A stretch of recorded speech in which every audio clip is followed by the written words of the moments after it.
This is the Unspoken Podcast on the Undetermined Podcast Network.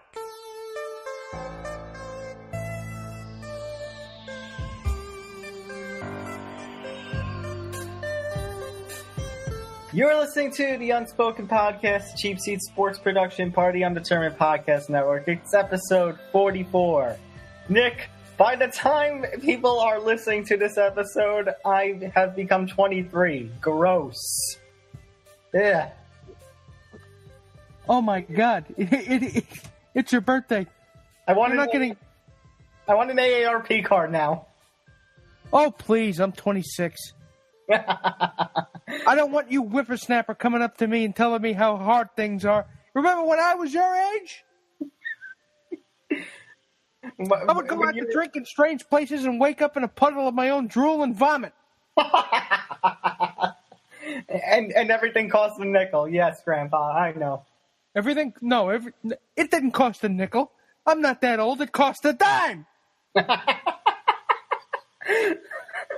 off to a great start today. We're off to a flying start. Also, 4s all around. 44. Oh, my God. So let's begin. I'm glad we had this laugh on Tom Albano along with Nick Fodera, as always, by the way. Unfortunately, we can't laugh at this first topic that we're going to talk about. Some sad news coming into the world of baseball that Roy Halladay, he was a two-time Cy Young Award winner, I believe, and multiple-time All-Star for the Toronto Blue Jays and Philadelphia Phillies, died tragically at the age of 40 in a plane crash. Yes, and honestly, this one came as a shock because, well, it seems like a distressing thing. Well, it seems like it's more common for pitchers to die, for baseball players to die that way, because he's actually the third. Actually, no. At least the third. Yeah. Didn't Roberto Clemente die in a plane crash? I think so. So yeah, it might be at least 4 then, because I know Thurman Munson died in a plane crash. Corey Lytle, and I think Roberto Clemente did too. So now this would be 4, and it's tragic. It is absolutely tragic. It's heartbreaking because you feel for his family, you feel for his wife, and he was just. There weren't that many pitchers, during his career that could actually make me fear.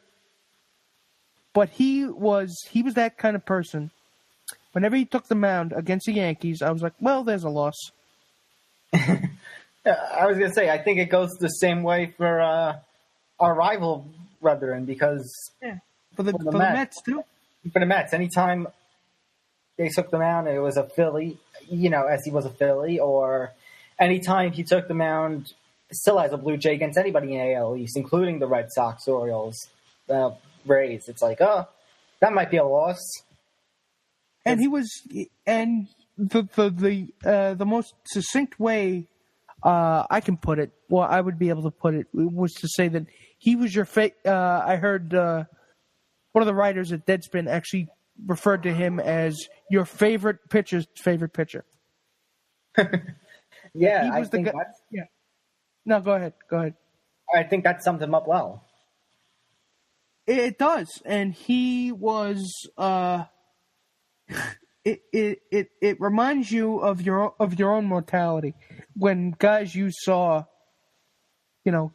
not even from your childhood that you remember pitching, and they're just gone. I mean, he wasn't retired that long. He retired at the end of 2013. Yeah, and the guy. Although there is one thing that absolutely pisses me off. Oh no! And I know, as a journalist, I'm supposed to champion. Yeah, I'm supposed to champion, free speech and the craft of journalism. I'm absolutely dedicated to that, right? Right. That's what we're learning to do. But I can take issue with TMZ actually publishing the video of what happened minutes before he went down Yeah, I apparently have seen They're a that. bunch of fucking ghouls. I have seen that now, and apparently, so he passed away on November 7th, November 8th, just a few hours before we recording this. Apparently, the video of moments before he crashed and died have been released. Were TMZ the ones to first post it? Yeah, because the video I saw had the TMZ sports watermark on it. Oh no. I hate it when they do that. Why does they put the TMZ on everything? Because now, Even if it's horrible, there's no such thing better than branding, right? Branding Right. king. they're branding in blood, though. Yeah, that's a good way to put it. But we shouldn't look. TMZ is basically a running joke within the legitimate journalism circles anyway. So what exactly were we expecting them to do? What exactly was I expecting them to do, I should say? I know it's fair, but still, have human decency, have a soul. Yeah, well, not just a fleshy patch where the soul should be. But It's sad, though.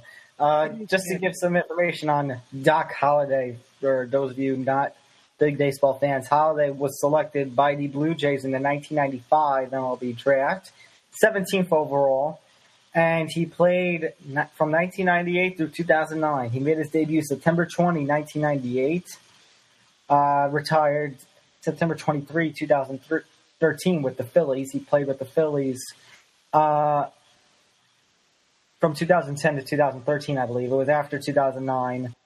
honestly, it comes from a position of, respect, and honestly, you gotta give credit where credit is due. The man was a great pitcher and an even better person.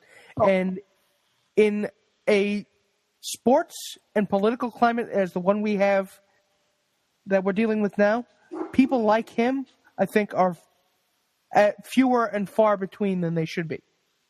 Absolutely. And yes, he was a great pitcher. 8-time All-Star.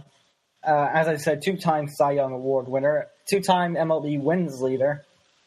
On May 29th, 2010, he pitched the 20th perfect game in MLB history, beating the Florida Marlins 1-0. And October 6th, 2010, it took him that long to get to the postseason. And his first time ever pitching in a postseason game, he throws a no-hitter. I remember vividly being home from after school watching that happen. And that was something magical. That was something I didn't think I would ever see in my lifetime. Well, he's only the second pitcher to ever throw a no-hitter in baseball history. The only other person to do that was, of course, Don Larson. Perfect game. That was in the 50s. And that was something I'd never thought I'd see in my lifetime.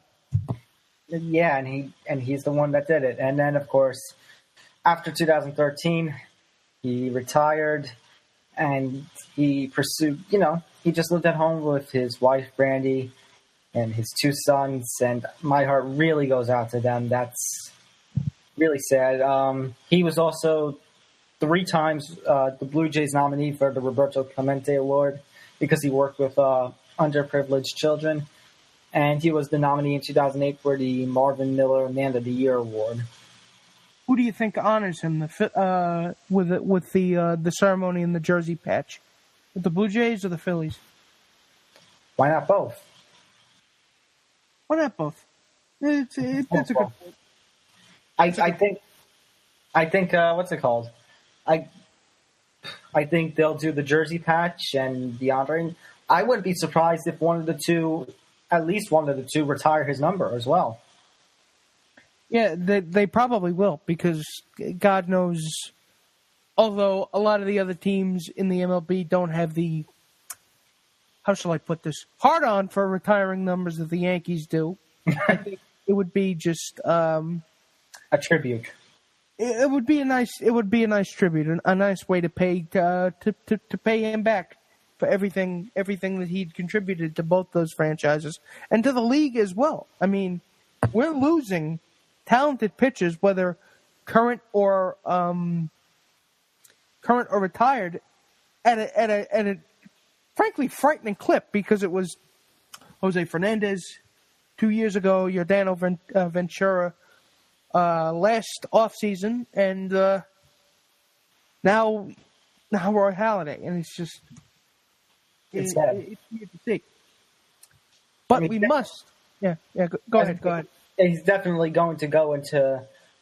I would assume the Blue Jays. I know the Phillies have a ring of honor of sorts, and I know I swear the Blue Jays must have one. I think he's going into either one of them. I just checked, and he wasn't in either one of them yet. He's going to go into one of them. He will be. I think he will be. Now they need to. Mm-hmm. But we have to. We should transition though to happier news. Okay. Not necessarily happier news, but the usual news of the week of the NFL. No, I'm talking about MLB. I'm talking about our boy. Oh, Mr. Judge. The wonderkind in right field for the New York Yankees, Aaron Judge, is part of the nomination for MVP and Rookie of the Year. Yes. Let me bring up all the potential award people. Yeah. And it's been a big week for Aaron Judge. He was announced as being in the consideration for Rookie of the Year and MVP. Plus, he's a cover boy now. He got the cover art for MLB's EA's MLB The Show 17. The Sony, that's the Sony, not EA. MLB, yeah, it is. You know what I miss EA with MVP baseball. I wish it was still around, but he is now the cover boy. He is the cover boy. You know what I say about EA Sports all the time? EA Sports, it's in your ass.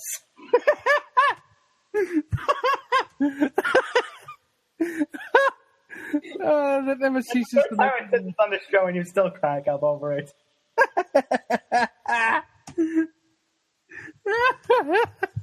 Oh shit! But still, I mean, his season has not been in your ass.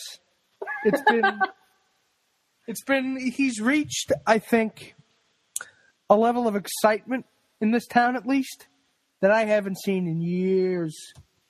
And yeah. Odell Beckham was big, but that was kind of tempered by the fact that he was a bit of a jerk. And but this guy, there is an opportunity here to do something really, really special with him. Yeah. So let's go through, now that we mentioned that, let's just go through all the awards. So let's actually start with the Manager of the Year award. So the last three nominees, the three up for grabs are Terry Francona of the Indians, Paul Molitor of the Twins, and A.J. Hinch of the Astros. Okay, on three. Say who you think it'll be. Okay. 1, 2, 3. Hinch. A.J. Hinch. Yeah, okay, we're in agreement.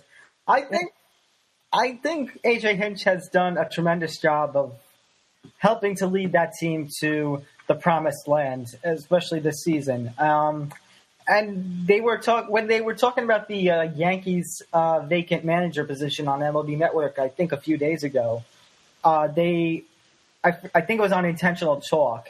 And they were discussing that this year's World Series kind of says something, considering the two managers of both teams, how they were only in their 40s, and it's pretty much the manager position is being moved to somebody younger. They really are. MLB is big on copycatting. They are big on, hey, that worked. Let's do it 50 more times. And you are going to see a lot more clubs. Not only this year, because somehow the Yankees are still the only remaining major league team without a manager for 2018 yet, as of this recording. But you will start to see more. Why can't we go younger? Why can't we do more analytics? Why can't we do this, do that? And it's because of A.J. Hinch and Dave Roberts. I was going to say, well, we've discussed this for the last couple of weeks. When Moneyball happened, that strategy took off. This one's probably going to do the same. Yeah, it is. It is going to be analytics, and you are going to see so many old sports writers just have heart attacks because you guys are a bunch of stat nerds.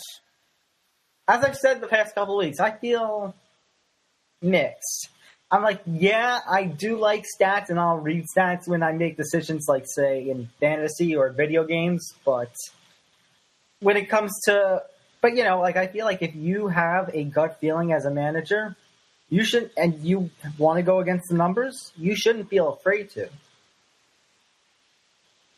Maybe, do you think, and I was going to save this question for when the Yankees actually they actually hire a manager, but seeing as how they don't have one, and whatever what I'm about to say would probably be tainted by the fact that whoever they would decide to hire. Do you think that the Yankees are looking for some kind of automaton, meaning that completely devoted to the stats and you're not running any goddamn decision on your own before you consult with us? That kind of I would say I don't know about the first part with like the all stats thing. That's a maybe. I know if Morganson was here, he'd be like, yes. But I think personally, they're looking more for, can I just be blunt? Yes. An ass kisser. That is blunt. That is very, very blunt. Yeah, because they said Girardi never communicated with the front office. And it's like, I understand that you do need to communicate with the front office, but the language of everything, it seems like, you're not going to make any decision unless it's on our approval. And it's like, I love Cashman, but, sometimes you need to let somebody else, you need to let another person be themselves and make decisions on their own. You can't, this is my team. You cannot bear hug your team and pretty much put yourself and the team in a straitjacket. Right, because when you do that, that's a risk. Because once everybody knows that, and that's what the media. Because hey, we're in New York, the media is critical. So if this fails, not only is that manager gone, you're gone too. Just look at Jerry Reese. Oh, we'll get to him. We will get to him. We will get to this magnificently awful trash fire of a season. But I'm getting ahead of myself.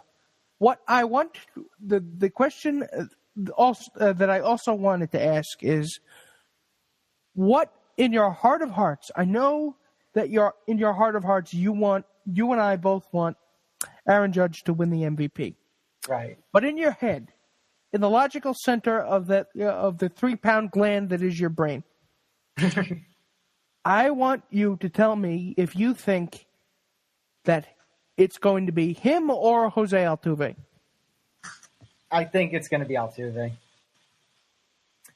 I would be inclined to agree because they like stats.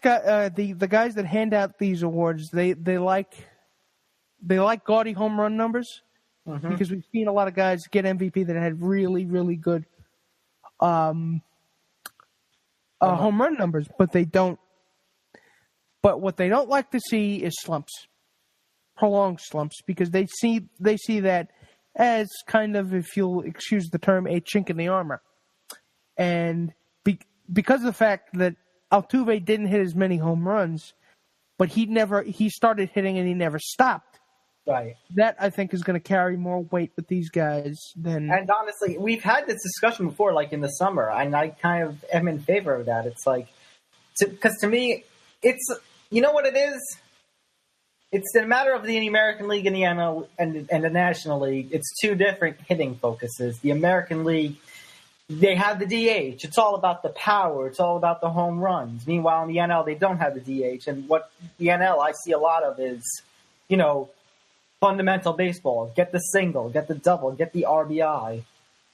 And that's the way Altuve, I think that's the way his game is built. But I kind of like the NL style. I like that. I feel like that should be important to winning games. It's like doing the fundamentals. It's important to winning games, but I also think that their perception, if they do give Altuve the award, I think they are going to be slightly overwhelmed by the fact that he rose from the ashes and brought his team a World Series. I think they're going to be looking at the postseason. I think so, too. More than they should.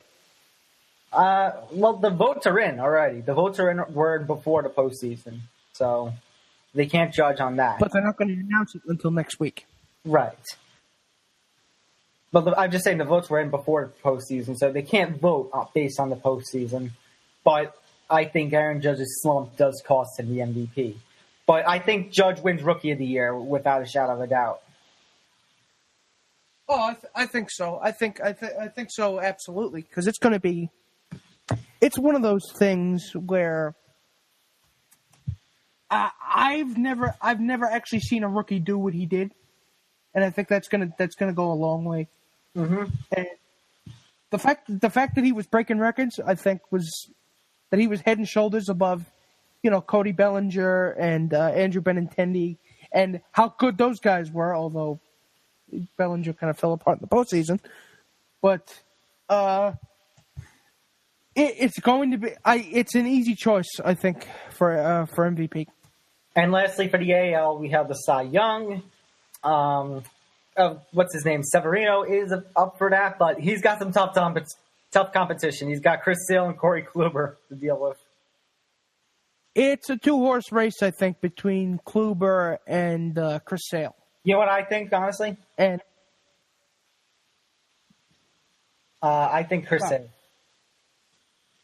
I don't know. The record that the both of them had. Let's check that. Okay, I'll look up Chris Sale. You look up Kluber. I swore Sale had the better record though. He finished 17-8, 290 ERA, 97 WHIP, and 308 strikeouts. And we have The Kluber.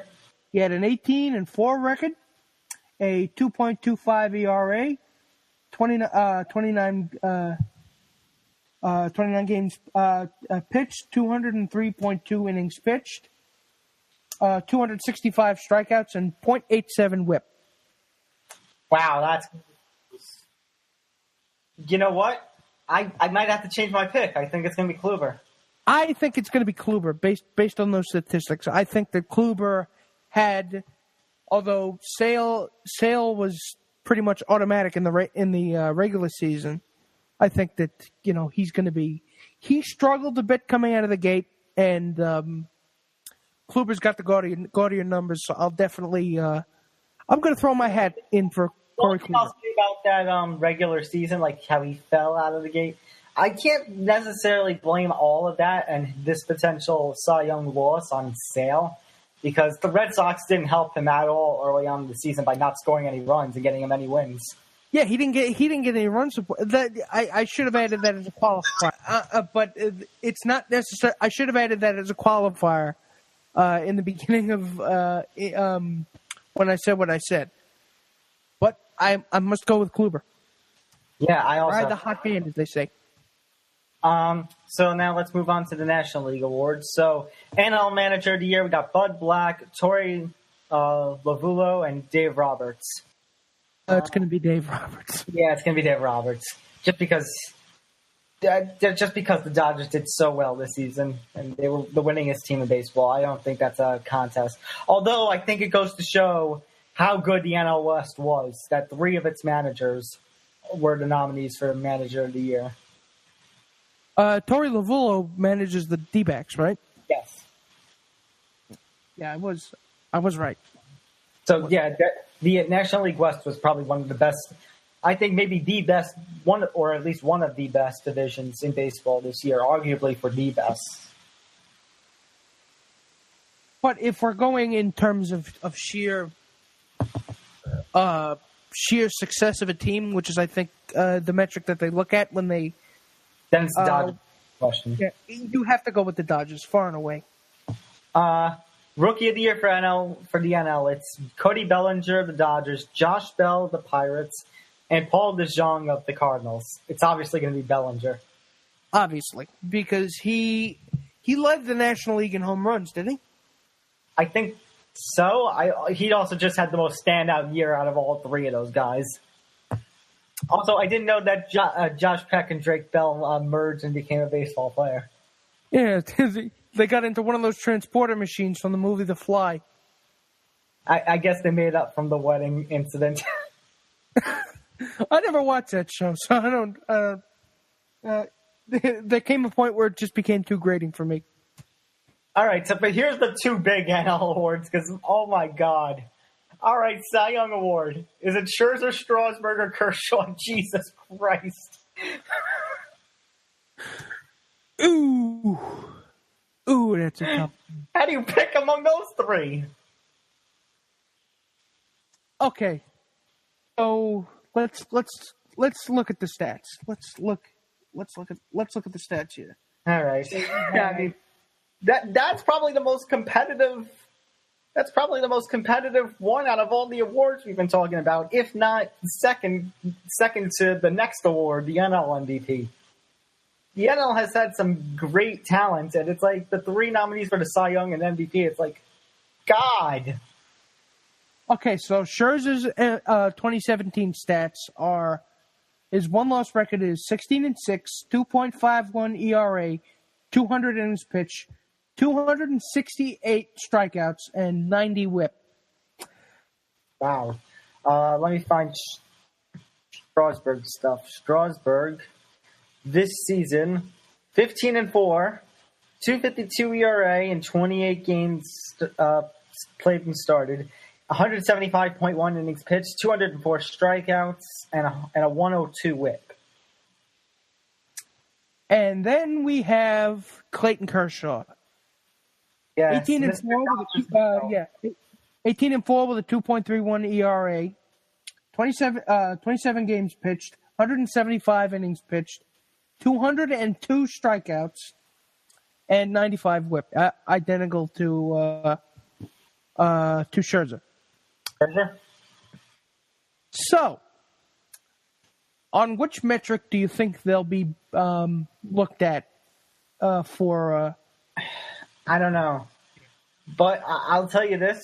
I think there was a little bit of struggle maybe with Strasburg that would eliminate him. Yeah.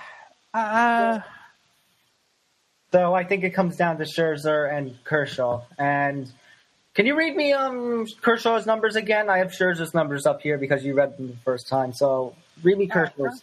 Kershaw's 18-4, 2.31 ERA, 175 innings pitched, 202 strikeouts, and 0.95 WHIP. Under the most normal circumstances, I would go with Kershaw. The only thing that makes me question it and makes me, maybe it might be Scherzer is Scherzer pitched 200 innings and had a whopping 268 strikeouts and a little lower of a WHIP. That's the only thing that puts up that flag. Scherzer's ERA was what? Scherzer's ERA was a 2.51. Huh. See, the thing that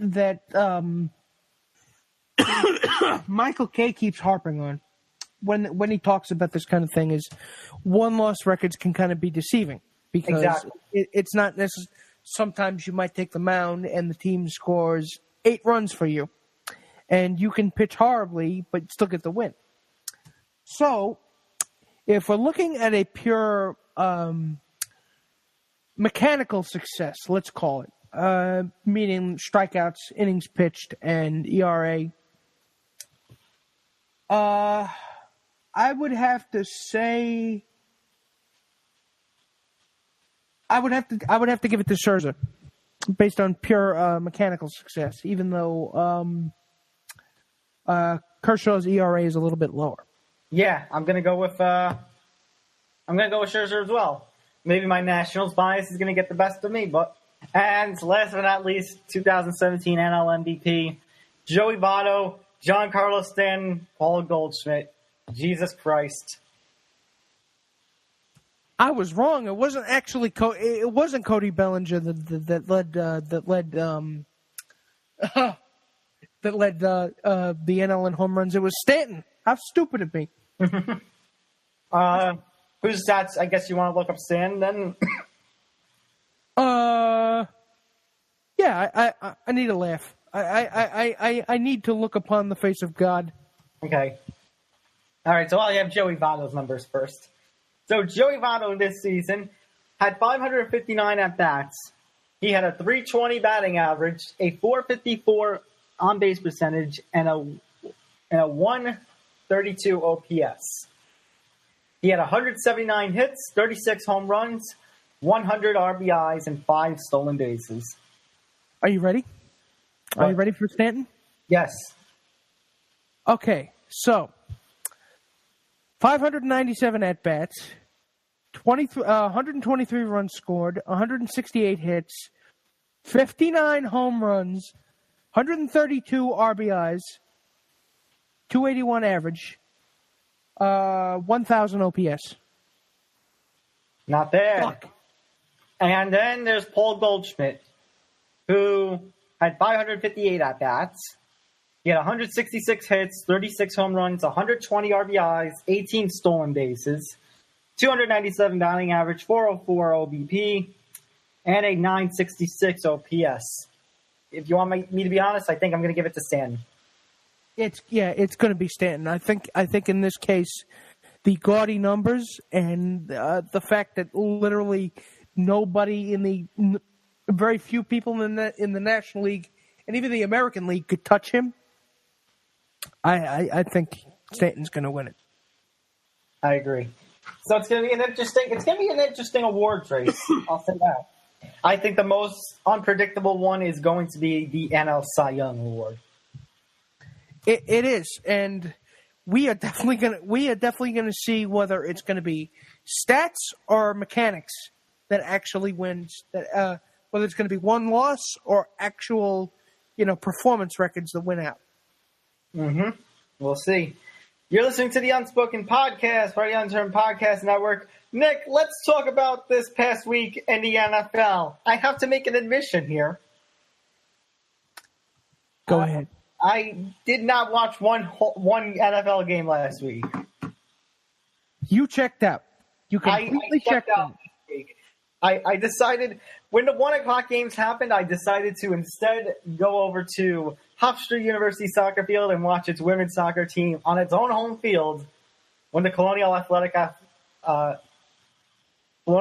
Association title and proceed to the NCAA tournament. And President Rabinowitz is going to be very, very happy to hear you say that. I mean, what's it called? This isn't the first time in my college career that I've seen a soccer team go on to the NCAA tournament. Two times actually in my undergrad I saw. One time the women's team and one time the men's team advanced to the NCAA tournament. So I tell you, sometimes you just got to appreciate the soccer. Even though I'm not a huge soccer fan, sometimes I just got to sit back and appreciate all that we do to try to bring the game more popularity here. But what you just said, what you just told me is endemic of everything that has gone, how shall I put this politely? Oh, no. Spectacularly, indefinably wrong with this season. Let's be honest with ourselves here. We said this last week, but it bears repeating. The NFL season, so far, at this point, we are at week 10, right? Right. We're going to be entering week 10. The season has sucked. The season has... A to Z, it sucked. It sucks. It's unpredictable. I don't know what the fuck's going on anymore. And it's even sadder considering some of the injuries that we've had. The very talented Aaron Rodgers is done for the year. Andrew Luck is done for the year. J.J. Watt, done for the year. Odell Beckham, done for the year. Odell, done for the year. Brandon Marshall, done for the year. We'll get to that. We will get to that. Right, we'll get to that. So I'm not going to talk about the Giants game, but let's take a look at everything else within the week 9. So we had last week the Jets in Buffalo, and the Jets blew Buffalo out 34-21. Not a full blowout, but still. How the hell are the Jets doing this? How are they not tanking right? They're actually competitive. They sacrificed a bunch of chickens to some kind of pagan god. I'm telling you, they did. I'm telling you, Todd Bowles and Todd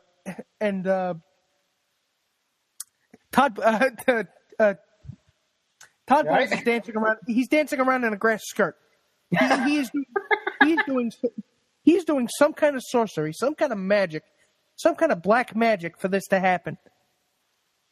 Atlanta lost to Carolina. That's a disappointment. Atlanta's only 500 now. Snake pit.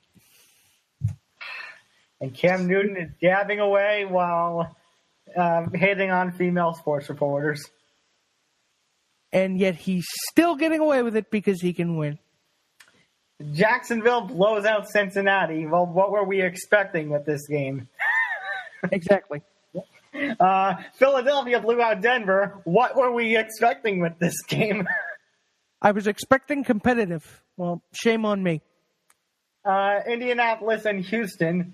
Well, T.Y. Hilton, thank you for finally waking up when I leave you on the bench in one league, actually 2 leagues, and then I have to play you in another. And this is the week you finally wake up. This is the week that Indianapolis suddenly wakes up. What the fuck?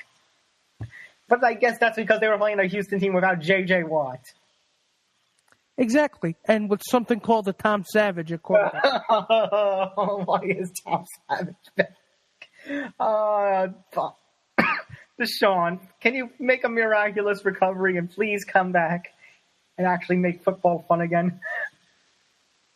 See, that's the thing. That hits the nail on the head. In fact, that's exactly. Football is not fun anymore. You watch it because you have an obligation to do it, because you are somehow being pulled in by a tractor beam. Not that you actually enjoy watching. Nick, here's the thing. As I said last week, I think the problem with this year is this was the worst scheduling I have ever seen. Yeah, it really has been. There have been. First of all, we need to get rid of Thursday night football, please. Thursday night. We need to get rid of Monday night football, or at least get it off of ESPN.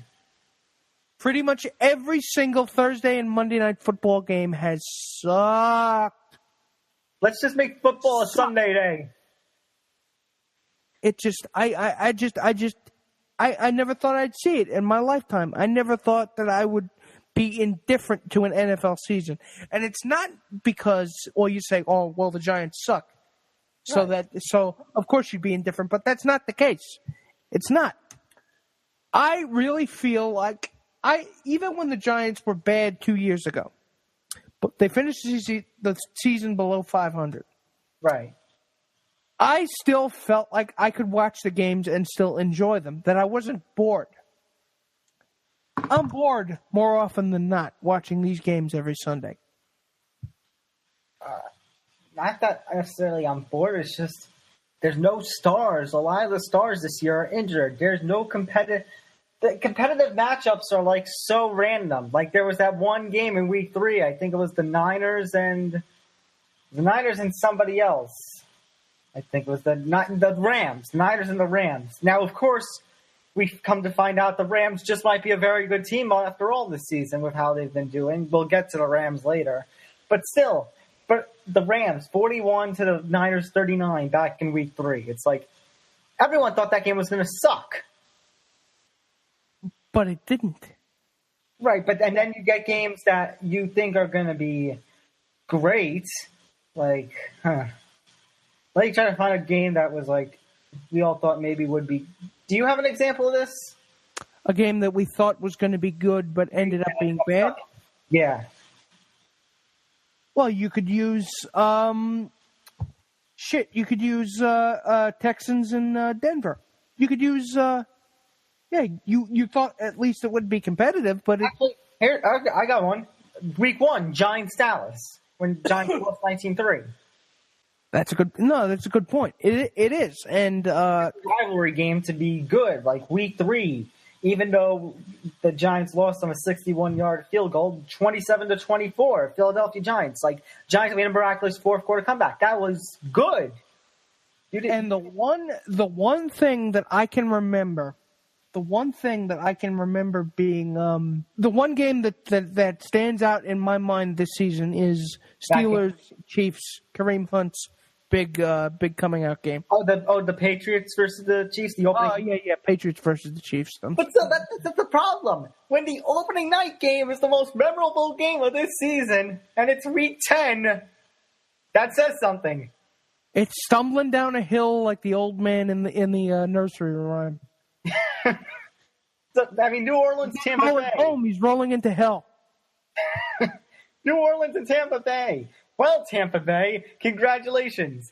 Jameis Winston's hurt, and you have to rest him for a few weeks, and you lose Mike Evans this week because of freaking... What did he do? Did he, sucker punch somebody or put his hands on somebody? There was a fight of some sorts. I don't know. I don't care. See, that's the thing. I don't care, and I should. I wish I kept a little more in tune this week, but it's number one, I have other stuff to worry about this week, and number two, if you have to invest something, and there's little to nothing to invest in this season. Which brings us to the point. Wait, I got it. Mike Evans banned on. Let's see. He issued a hit to the back of an unsuspecting Marshawn Lattimore. Now, the only thing I'll say for that is, yeah, he gets it, but AJ Green doesn't get a suspension for the pulled this week. It just happens. It's the NFL. It's Goodell. It's the NFL. It's the NFL equivalent of the shrug emoji. Tennessee beating Baltimore 23-20. Who the fuck cares? Exactly. Washington, Seattle. How did Washington beat Seattle 17-14? Goddamn Seattle. Because we can't have nice things. That's why. Arizona versus San Francisco. I'm happy for Peterson's game, but again, who the fuck cares? Carson Palmer's down for the year. There's nobody on the Cardinals team worth watching.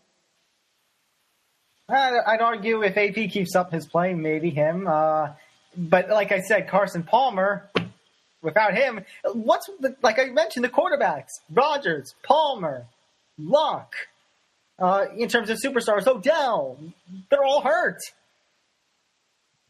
And there's nothing left. And Deshaun too. And we can't forget Deshaun Watson. All the quarterbacks that we've been watching for the reasons this is cool. I can't wait to see. And they're done for the year. But we must talk about because we can't put it off anymore. Okay, but I'm just going to say one last thing. Kareem Hunt, you mentioned him. This week he had a bad game. I mean, it was going to happen at some point, but what was his stats? Let's see. Kareem Hunt, 9 rushes, 37 yards. Wow, they did a good job of bottling him up. God damn it, Cowboys. All right. So let's go.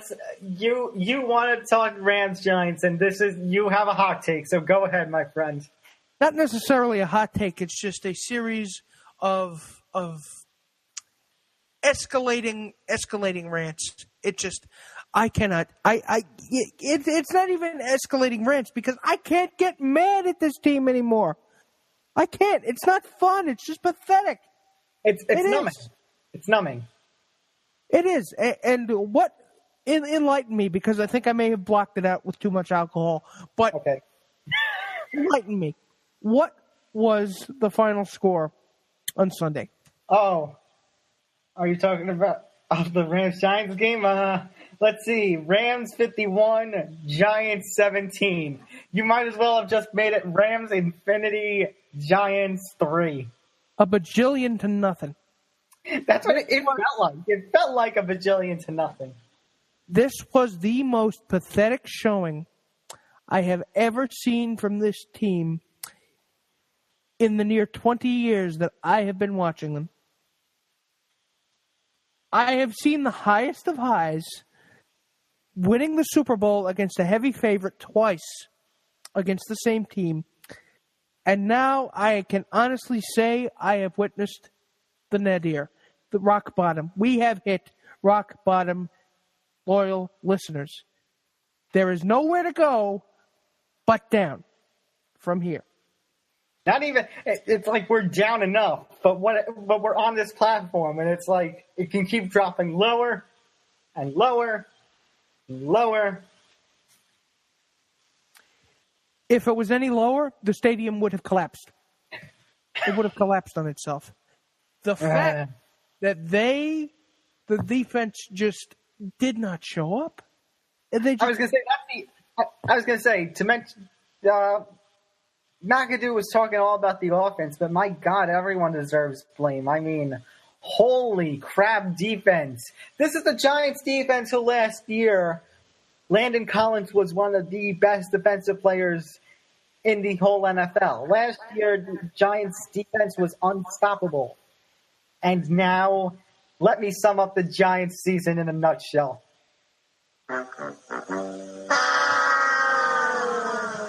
In fact, I'd go even further. I'd say it's a microcosm of the NFL season in general, because we all had high hopes coming into this one. We all had high hopes for the Giants and for the NFL in general. We thought we were going to see some great shit, to be a little bit more blunt. But no, it collapsed like a flan in a cupboard, and it is just gone. Gone, gone, gone, gone, gone. And gone.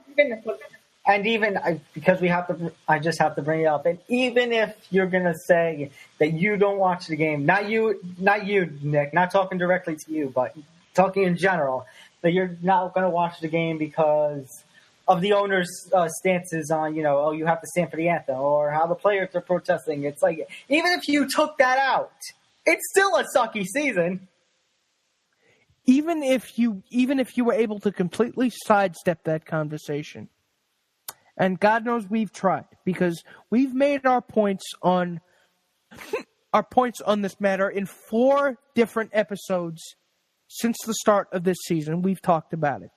Yeah. And there's not much more we can say on the issue. I was going to say, Nick, for my birthday wish, I'm going to put an injunction on the show. We are to no longer talk about, unless something happens that we absolutely have to talk about it, where like A, Kaepernick somehow gets signed, B, some sort of lawsuit comes.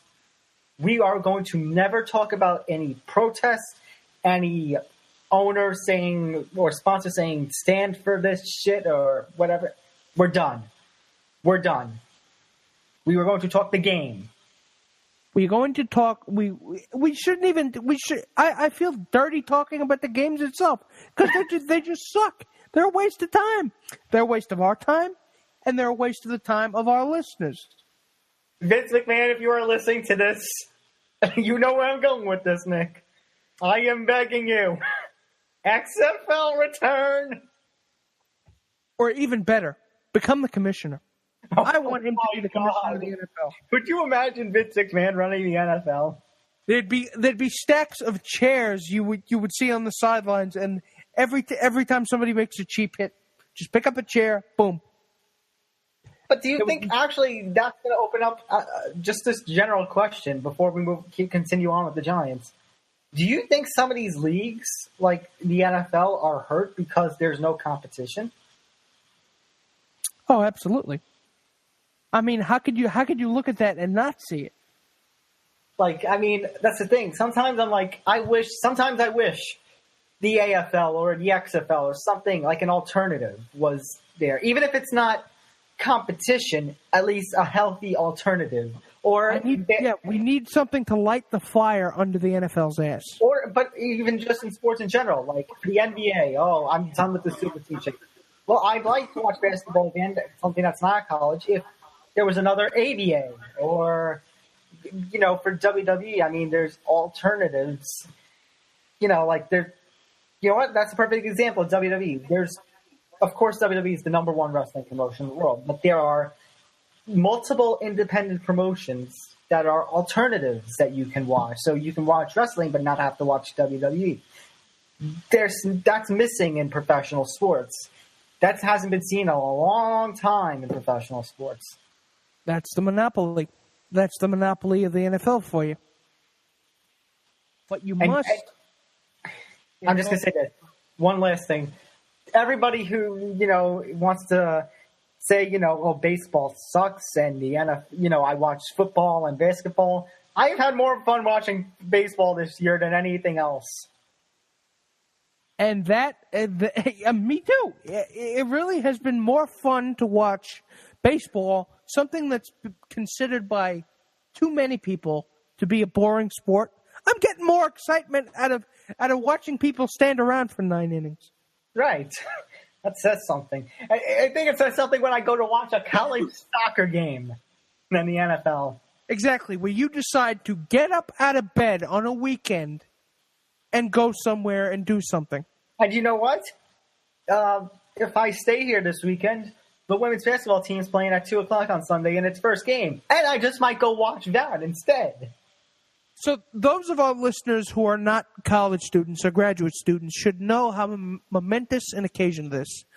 We as grad students, given the choice between doing something and doing nothing on a weekend, would rather do something. 7 out of 10 times we take nothing. Right. The fact that the NFL has basically forced us to become something we are not, morally and as consumers, is absolutely abhorrent. It is. It's like fantasy football isn't even saving me. It's that bad.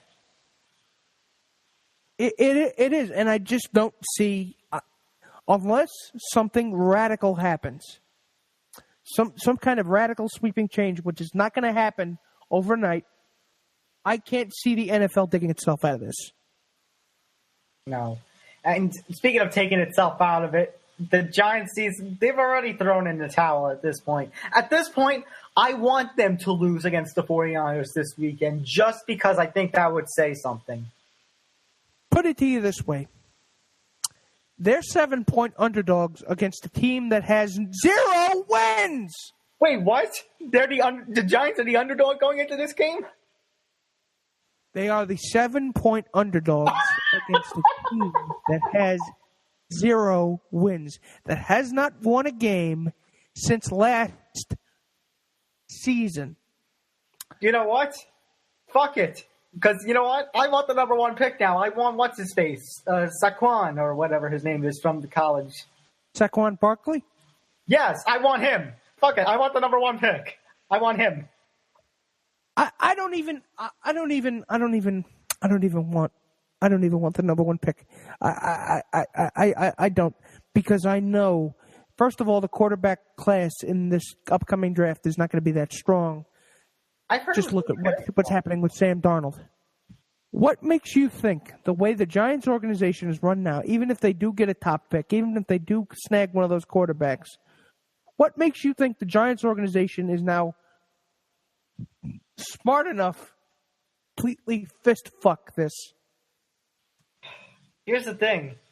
If I don't see third round, like I can excuse not taking an offensive lineman first or second rounds. That's where your quarterbacks, your running backs, your wide receivers are going to go. But 4th, 5th round, if Giants don't select the offensive lineman, maybe even the 4th round, it's already at the point where you're going to have to consider that draft an F.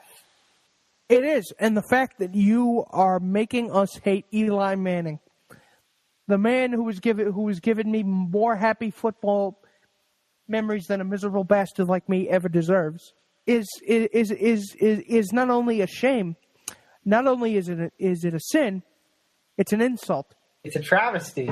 Exactly. There's no way out of this unless the NFL and the Giants, by association, change everything.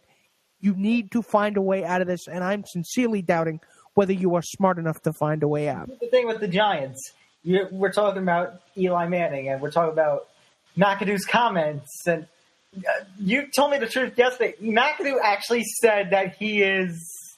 What did he actually say? God, it's just all blended together. It's like it's the NFL equivalent of pudding made out of feces. It is. It's just. Oh. I don't even remember. You know what I'm thinking of? There was that video at halftime. It was like, oh, what did you tell your team at halftime? He just He was silent. He was speechless. Of course, because the slick back hair is actually cutting off circulation to his brain. I don't know what to say. I don't know what the hell say. But didn't Ben McAdoo say something? He was like the beacon of light or something like that. Beacon of light, my ass. Apparently, he told Mike Francesca he's staying positive as Giants try to get on track, and supposedly he said he's the beacon of light and hope. Are you kidding me? Are you kidding me? I consider myself a glass half full person, even though I have a cynical side that said there's not even a glass half empty. There's just no glass at all. There is no glass at all. The Emperor has no clothes. There is no Virginia. There is no Santa Claus. There is no such thing as happy endings. Dr. Seuss wrote books about contraceptives. It's just everything that is good and innocent and pure. Everything that you thought made sense is just gone. Gone. I just don't know if there's another way to put it. I don't. I think I sent Nick into another dimension. I sent his mind into another dimension. And I'm not that cynical as a person, but it's turning me into the most cynical little bastard there is. And I don't like being that person, Tom. I don't. I know, but I feel, you know what? Fucking everyone needs to be fired. I'm just gonna say that. Everyone needs to be fired from freaking. Because if we're actually talking about replacing Eli, well, guess what? If Eli's going, I would say McAdoo's going, Reese is going, most of the offensive line is going. Fuck it, let's throw Roger Goodell in there too. Just send him out to sea. Honestly, just put him on a boat, put him on an island, and just make him stick his head in the sand. No, I think we should all yell at him. All yell at him? No. I want him on a desert island. I want him on a desert island that is so far away he can only vaguely remember the tenets of civilization. And I want his best friends on that island to be nothing but coconuts and hermit crabs. Wilson. That is the future that he deserves. Coconuts and hermit crabs. Isolation. Also, that's what he deserves. Also, that's the thing. If they lose to the 49ers this week, how the hell there would be no excuse to keep McAdoo or Reese around next year. If they lose to the 49ers, no excuse. And I can see them losing to the 49ers. That is absolute. There is a non-zero possibility of that happening, and if that happens, by Monday morning, they both better be packing their shit and leaving. And if not, then I will be bugging that the team be sold. I'd hit the gas there. I wouldn't go that far because By the way, to everyone who's defending Reese by saying that he's brought the Giants to 2 Super Bowls, that's inaccurate. That would be our definition of wrong. Because that 2007-2008 team, yeah, that wasn't all him. That was his first season, but that wasn't all him. That wasn't all his team. That was Ernie Accorsi, although you can give him credit for 2011. Yeah, exactly. Credit for 2011, not for 2007. Fuck it. Fuck that. And I don't dislike Jerry Reese. I just dislike the job that he's doing. Right. And we're at a point now, just in society in general, but like with how the Giants are, that what have you done for me lately? And you haven't done anything. Exactly. And you know what? Just to close it up, I make a proposal. Okay. I must make a proposal. Because one of the things we love around here at the Unspoken Podcast is running jokes. All right. You may think that we love to play the circus music. Right. Whenever the Knicks fuck up. Right. We love that. That's a joke that is just evergreen. It never goes away. Right. So it never stops being funny, I should say. So, oh no. I propose that we shift use of the circus music to the Giants. It is a fucking circus. It is a 3-ring circus in hell. That has what has become of the New York Football Giants. A 3-ring goddamned circus. You know what? You know what I say to that, Nick? What? I'm thinking about it. Not only do I accept...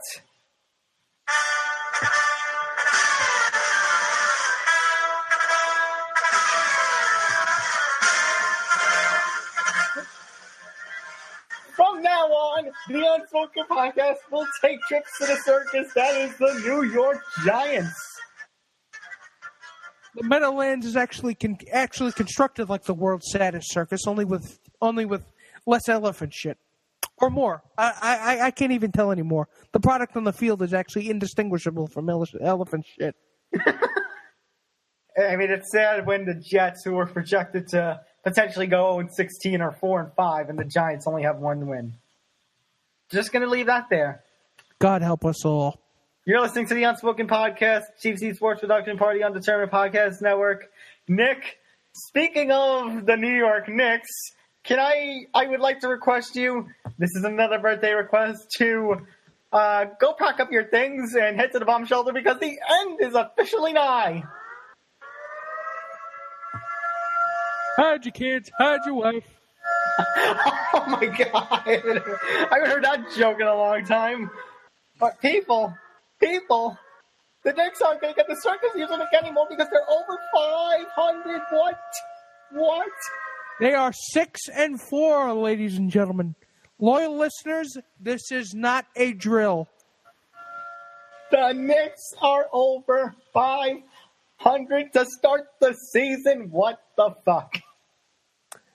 Because Kristaps Porzingis has suddenly turned into God, Jesus, and Superman all at the same time. Not only that, he's Superman. Not only that, how the fuck did Tim Hardaway wake up? No. There's some invasion of the body snatchers shit going on here. Somebody killed the real Tim Hardaway, and somebody is posing as him. Somebody who actually knows how to play basketball. So, okay, so since we last left you, loyal listeners, the Knicks had, I think they had, last week was, let's see, because it's a little different. So last week we talked was the 3rd, so it was right before the Knicks played the Suns. They had entered that game with a record of 3-3. 3-4. And it's been 3 games as of this recording. They still have to play the Magic, but we're not going to get that game in before we are done recording and uploading this episode and all that. So, as of this moment, they are 6-4. They have won 3 straight. Again. All through comeback wins. All 4. All yeah, I think most they were down in the 4th quarter. Yeah, the 4th quarter Kings. This is what they have been recently. How the fuck? All right, so let's look at some of the numbers from these games. So when they played the Suns, they ended up, let's see, they were up 32-19 at the end of the first. They were still up at halftime, and then it was close in the 3rd quarter, and then the 4th quarter, they ended up holding off and pulling up the win. Tim Hardaway Jr. went 32 minutes with 21 points, 3 rebounds, 3 assists, a steal. Porzingis went 37 points, 7 rebounds, a steal, 3 blocks. Kantner went 16 points, 15 rebounds, and 1 block and 3 assists. Kantner had a double-double against Phoenix. Granted, that was against the Suns, but still, I mean, we know what they say about we can't even say, I can't even use the old adage about broken clocks or blind squirrels, because I think, and not to say, ladies and gentlemen, that this segment is in any way dismissive or somehow flippant about the Knicks' let me say this. success. We're happy about it. The circus music is still there. If they fuck up again, we go back to the circus music. Oh yes, the circus music is actually it's never going away. It's there. It's like the Upside Down in Stranger Things. It's there. It's watching you. It's there just in case they fuck up. But I mean, my God. All right, so against Indianapolis, Porzingis had 40, 8 rebounds. Kantner had 9 points, 18 rebounds. Hardaway Jr. 16 points, 2 rebounds, 4 assists, 2 steals. And did he have a block? Yeah, he played the full game. He was all out that game. And was this a fourth quarter comeback? I think this one, Indy, was the fourth quarter comeback. Let's see, 33-25 down in the first, down at the half, down at third, and then they scored 36 points in the fourth quarter to get the win. But we can still be happy about this because they've given us hope. In a winter season in the New York area where the Giants suck and there's nothing to root for because the Yankees season is over. And the Rangers are a mixed bag. It's like a mixed bag of like peanuts, cashews. And mousetraps. Yeah, pretty much. It just, but this is a good thing. This is absolutely a good thing. Mm-hmm. However, the burning question is, can this last? Probably not. Knowing our luck, probably not. And I'm not talking about win streaks. I'm talking about can they do what the Yankees did and turn what was supposed to be a garbage fire of a season into something that's actually salvageable, nay, really good. I mean, these were teams like Phoenix, Indianapolis, Charlotte. It's like, I mean, Phoenix, they're fucked. Especially because they play in the West, they're fucked. Because Golden State's right always on next to them. Indianapolis, anybody worth giving a damn is gone. And then you have Charlotte. I mean, they have Dwight Howard. Being fucked is a given. Yeah. Oh, that's a good point. But still, wins are wins. We need to take them where they can get them. But the flaws in this team are still there. Mainly that the defense is as porous as SpongeBob getting cut in half. Well, the defense has been a problem with the Knicks for years. Their defense, their freaking defensive rebounds. Didn't they rank like 25th in defensive efficiency last season? It was. I think it was in the low 20s, or it was actually really close to the bottom. Yeah, so basically defense has been something they've needed to work on, but small, I wouldn't say these are big improvements because, the defense struggles are still there, but still some defensive work with like the assists and steals and stuff. So, I mean, not blocks and steals, small little glimmers of hope. We know now that Kristaps Porzingis actually is the real deal. Now that he's out from Carmelo's shadow. And Tim Hardaway, too, to that extent. Right. And Enes Kanter is a great rebounder. We're finding that out. Enes Kanter. I know it sounds like Enes, and that is never going to cease to be funny. But still. I didn't even realize I was saying Enes. No, you weren't saying anus. I'm just really immature. God damn it. Sorry. But still, this is hope. And you know what?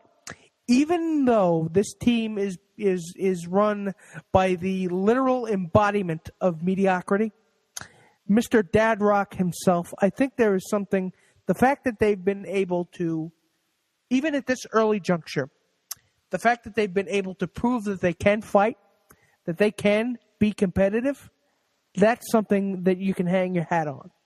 Yeah. Even if you're bigger Knicks fans than we. I just got a report, and speaking of how we were talking about Knicks, I just went, no. What happened? Okay. So this is not the Porzingis thing. For those of you who are wondering, Porzingis is actually questionable against the Magic because of elbow contusion and sprained ankle. But so, did you hear about Mindaugas Kuzminskas? Huh? Did you hear about Kuzminskas, however you pronounce his name? I have not even heard of that person. Okay. Well, apparently he has come forward and has stated he's on the Knicks team, by the way. He is a 32-year-old center. He has 3 years and about $56 million remaining. And he is unhappy about his playing time because he has come over from – he says he's played in Europe with like a bunch of, NBA guys. And he actually did really good, but the Knicks aren't using him, so he wants to be traded. And guess what? The Knicks are actually considering that because they need to open up a roster space for guess who? Who? Joakim Noah. No. Oh, Christ. And there goes the goodwill. And there goes everything we just said just got tossed out the window like day old bread. Guess, you know what I would do if I was the coach? Hey, Joakim, welcome back. You know what your first position is? On the bench. We'd like to introduce you to your running partner. He's going to be on the court with you a lot. It's Mr. Pine.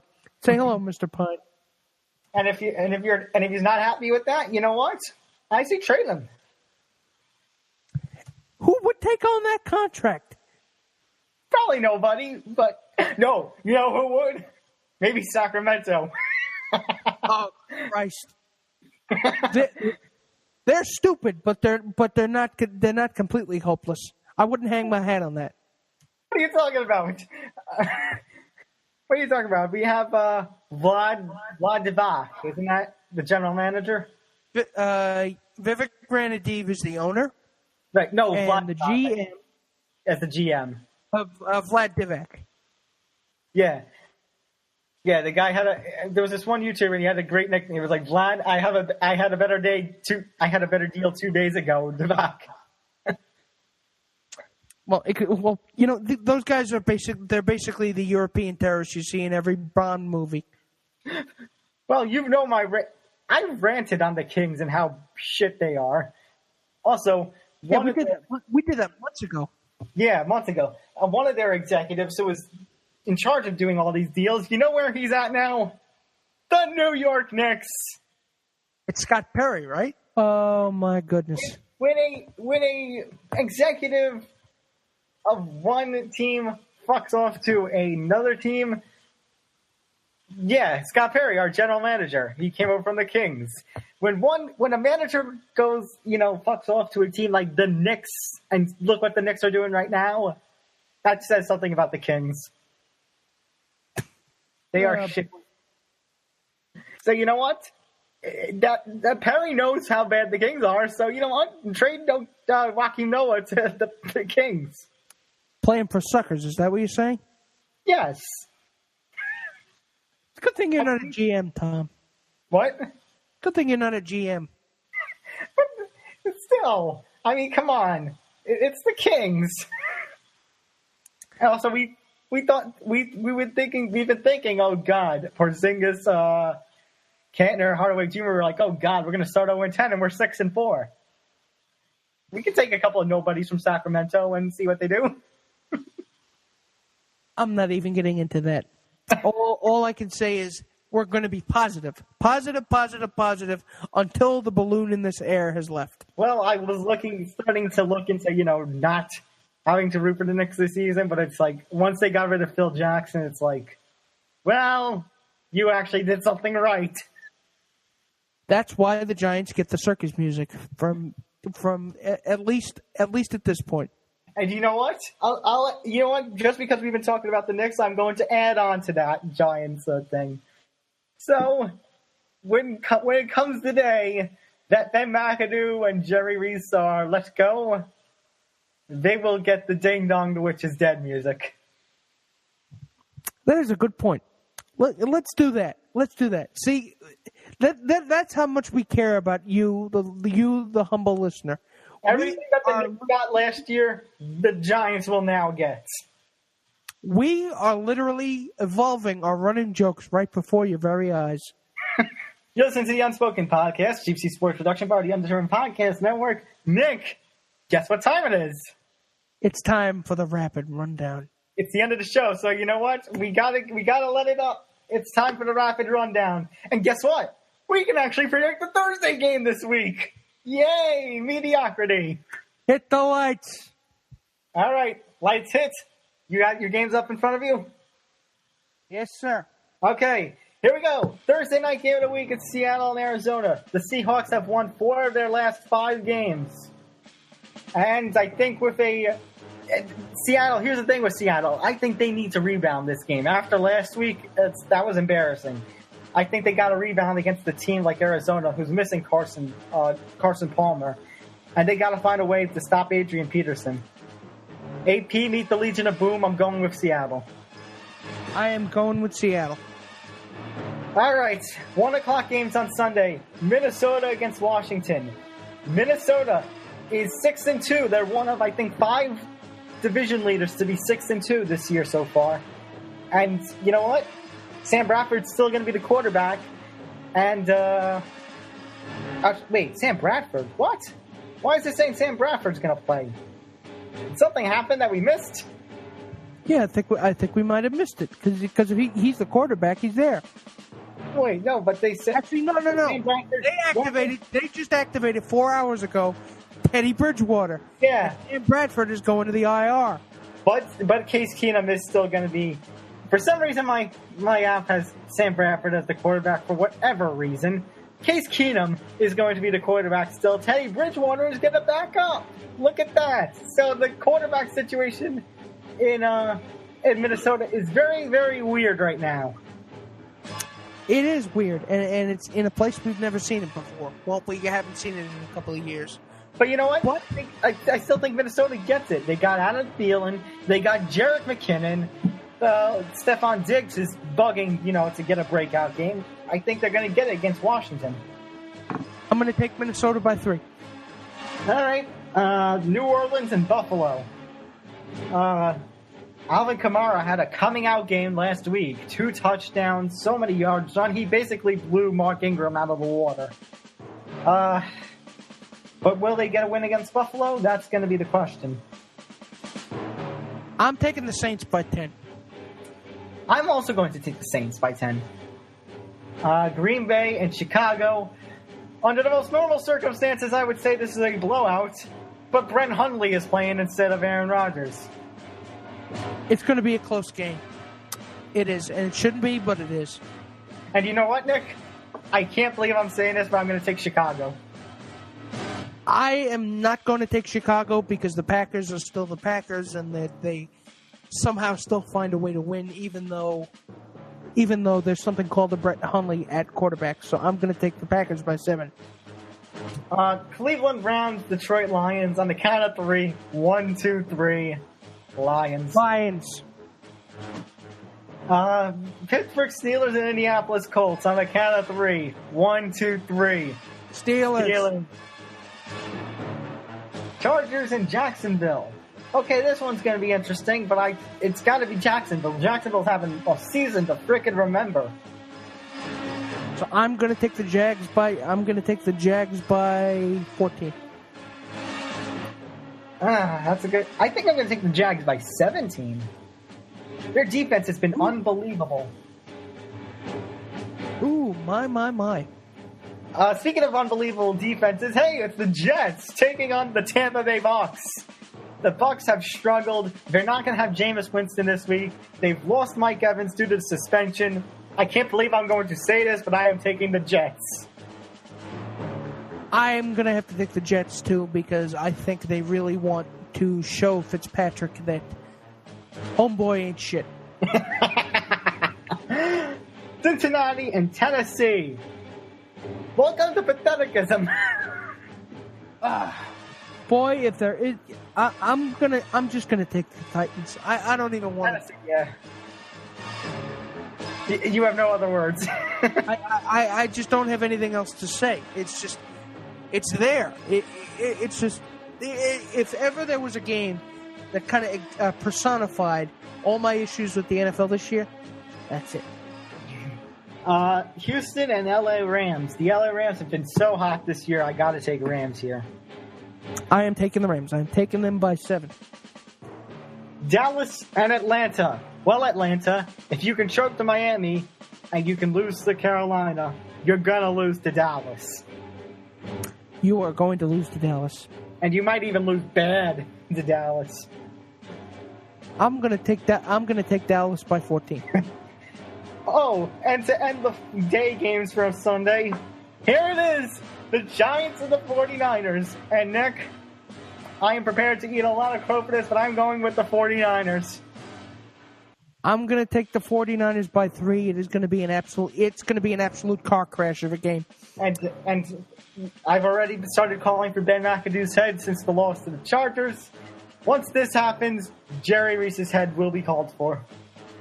Oh, the only thing that's up for debate at this point is it's not are they going to lose, it's is this going to be the straw that breaks the camel's back? I think it will be. I guarantee you, it's like once we lose this week, I guarantee you, McAdoo and possibly Reese, especially McAdoo though, he's not seeing Black Monday. He's gone way before Black Monday. Oh boy. We got the Sunday night game of the week. And Nick, once again, if we were to define anything wrong with the NFL, it's this game when it comes to scheduling. It's New England, Denver. Why did he keep shoving Cutler down my throat? No, not Cutler. He's Monday night. Sunday night is New England and Denver. Oh yeah. I had Tom Brady versus. In front of me. But we got Tom Brady versus Trevor Siemian. No, Brock Osweiler. Oh, really? Yes. Oh my God, this is gonna be shit. It's gonna be a reenactment of the curb stomping scene from American History X. Oh, good Lord. Good Lord. You know what? New England by 28. I'm going to take 21 even because I can't actually use a billion as a real number. A bajillion. Okay. And the Monday night game of the week, it's Miami and Carolina. Again, shit. Away with you, Cutler. Why is it that you keep haunting me? What did I do? Did I not answer a Bridge Trolls 3 questions? And now he's fit to curse me with Cutler's presence? I have to see that cigarette-smoking, punchable face on my TV everywhere I turn? What the hell is going on? Even better, Nick.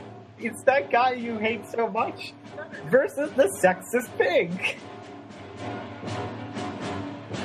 Okay, I'm actually rooting for the commercials to be good in this one. You know what? I'm gonna be watching. I'm not even gonna cable flip to between Monday Night Football and Monday Night Raw. I'm just gonna watch 3 hours of Monday Night Raw next week.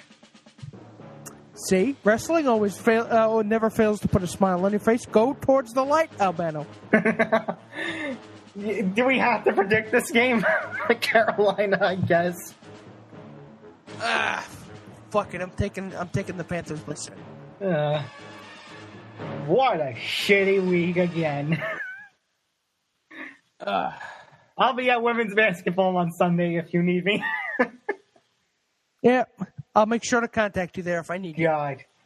That's going to do it for this edition of the Unspoken Podcast. Go like us on Facebook, Twitter, and Periscope at the UDUP. Maybe I'll make a comment there on Sunday about how shitty everything is. And go like and follow the Undetermined Podcast Network itself at the UD Network on Facebook, Twitter, and Periscope. Go like and follow all the rest of the Undetermined Podcast Network accounts, and that's going to do it here. For Nick Fodera, I'm Tom Albano. We'll see you next week for episode 45. You've been listening to the Unspoken Podcast, a Cheap Seat Sports production, part of the Undetermined Podcast Network. Good night, everybody. Hermit crabs and coconuts. Good night, everybody. The NFL sucks. Enjoy your week.